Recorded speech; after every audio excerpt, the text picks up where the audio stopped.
Hi, my name is Russ Hamilton. I'm a retired sergeant from California Department of Corrections. Doing this video at the behest of Anthony Ganji and Tier Talk. The other night, Anthony and we did a little spot on inmates and alcohol.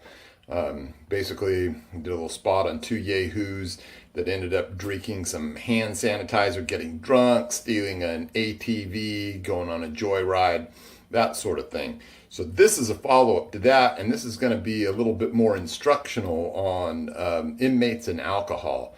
So basically, in the correctional setting, there's three ways inmates can get their hands on alcohol. And that's, first of all, they can manufacture it. Second of all, they can smuggle it in. And third of all, they can use what I call non-conventional sources to get a hold of it.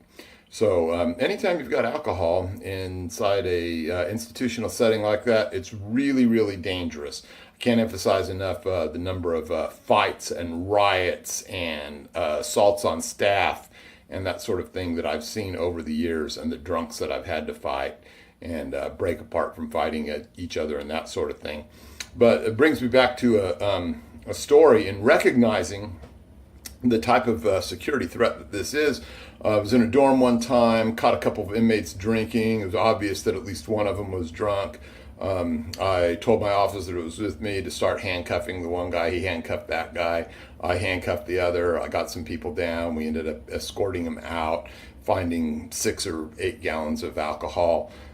Took them down to start, to see how inebriated they were, and to wait to see how long it would be before I brought them back onto the unit. Well, anyway, while this was going on, the officer approached me and said, "Hey, that was just Pruno." And so Pruno is our name for inmate manufactured alcohol, of course. And what this officer was doing, he was very young in his profession, and he was mirroring some of the other stuff that he'd seen other staff react to. And these staff apparently weren't as hip to the problems that causes as well. Alcohol in the correctional setting is very serious, and it causes all kinds of violence. So when I ran it down to him, the things that it could cause, the fact that we could get into fights with those inmates, if we let them back on the unit, they could cause fights in their dorms and stuff, broken jaws, sliced up faces, all that kind of stuff that I've seen from the result of this. Then he kind of understood. And alcohol is something I would never take lightly. Especially inside. This was inside a dorm, so it was a much bigger safety issue. So anyway, to get on with fighting that, and starting with the first part of this video, we're going to talk about manufacturing and some of the detection processes of it. First of all, when inmates manufacture alcohol, basically it's a process that uses sugar and yeast. And the ways that they get yeast are, you can get it directly from bread.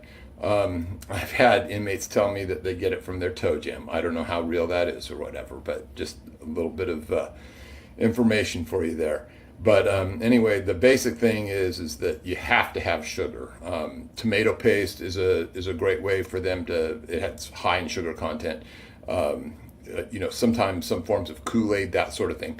We tried to remove all sugar and sugar products because, even candy can supply the sugar. So basically you've got sugar, and then you've got alcohol, and the in-between actor is yeast. So yeast, basically, it's a little animal that eats sugar and shits alcohol. And so that's the way that you end up getting that. Now, when I talk about detecting for this kind of stuff, it's a little bit more complicated than just all that. These inmates, they have to go to great lengths to cut up pieces of fruit to get as much sugar as they can in different things. And then they'll try and heat all that up because yeast does much better in a really warm environment. And as that stuff heats up, that alcohol will start to ferment, and then it makes a really bad smell. And most of you out there that have been doing this for a while, you know what that smell smells like. And it smells horrible. It just smells like, it smells like rotting fruit, of course. So anyway, but there's different ways that they go about hiding this. So this is just a quick few little tips on that. The obvious places that you look are always in trash cans and things like that. But you know what? I have found this stuff bagged up and put in the bottom of a mop bucket with dirty water poured over the top of it. I mean, they're serious about being able to, hide their stuff and being able to drink it later. I've seen it where they've actually taken a bag of it and flattened the bag out so flat and put it underneath the door and rolled it all the way under to the other side to a locked door that you would think that they won't have any access to, but they can just pull it back out from underneath. And then any other where your imagination can take. I found it in boxes of crackers and hidden inside other, soda bottles and all sorts of things like that. So, it's a crazy, crazy thing. And as I said before, I'm going to say over and over and over again, it's really, really dangerous. So anyway, those are just a couple of quick points on that. The smuggling issue with getting alcohol in, not really going to touch on that. That's pretty obvious because it's just like any other thing you smuggle in. Probably a little bit more difficult because it's not like dope or something like that. But the non-conventional source, that's what we're going to really talk about in this little last part of the video here. In this bit that Anthony and I talked about, this was a situation where these guys, somehow they got access to hand sanitizer, and that's all of it took. Well, the hand sanitizer is really, really, really high in alcohol. And so all that they had to do, now I don't know if they did this, they may have just drank it down like it was, but it's really, really easy to just get the alcohol out of that stuff right away. All you got to do is put a little bit of salt on it. And after that, all you got to do is drink it, because guess what? Salt doesn't dissolve in alcohol. And so, well, you probably would get some of the taste anyway. But these guys, when they're desperate like that, who knows how that they don't care about how they imbibe it. But they can do that. Or if they've got time, and I've seen this too before, they can do a makeshift still where they keep all that alcohol in a bag. If they can get a piece of tubing or something and wind it around, heat that bag up. Alcohol is way more volatile than water, so it will evaporate first. So you could theoretically distill it out like that. Sometimes they'll do that with their Pruno product as well, but it's more difficult because it's very, very low concentrations inside that Pruno. So anyway, that's just the basis for that. I'm going to pick you up because this is high quality production here. Just show you a quick little. If I can go there. If you can see this, this is your chemical formula. That's sugar and that's alcohol. So anyway, I'm not a chemist, but I have read a lot about this stuff. And I've chased a lot of Pruno in my life, thousands and thousands of gallons worth. So anyway, in a minute here, I'm going to take you straight to a demonstration. I'm going to show you how you can distill this stuff directly out of the hand sanitizer gel and be able to drink it down. I'm not going to drink it though.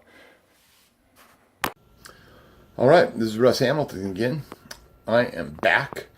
And I am ready to continue on with this little experiment here, and this little instructional on inmates and alcohol. So anyway, what I did was I went and I got my hand sanitizer there, Day-Logic Advanced. On the back of it, I couldn't get the camera to focus on it, but I'll tell you that it says that it's 70% alcohol by volume. 70% of alcohol by volume translates to 140 proof for those of you out there that know your alcohol. Now, in this case right here, as you see this, you can see that it's the goop on top. Okay, well, an inmate, in order to prepare this to be drank, really needs to get into a liquid form. The easiest way to do that is to use common ordinary salt. Now this is super iodized, but I don't think that makes any difference.